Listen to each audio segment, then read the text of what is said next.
अस्सलाम वालेकुम viewers, welcome to Urdu से यूट्यूब चैनल। अस्सलाम वालेकुम प्यारे व्यूअर्स, उर्दू से टीम की जानिब से एक और न्यू वीडियो के साथ हाजिर है।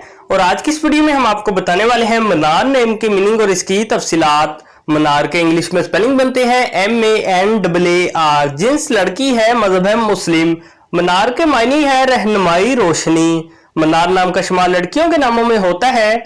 मनार नाम के अफराद के लिए खुशकिस्मत नंबर 8 माना जाता है, जबकि खुशकिस्मत दिनों में इतवार और मंगल शामिल है। खुशकिस्मत धातों में हिस्सों के हिसाब से तांबा शामिल है।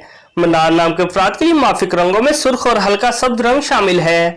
मनार नाम के अफराद के लिए मुआफिक पत्थरों में पखराज शामिल है। मनार नाम में 6 हरूफ है और ये एक लफ्ज बनता है।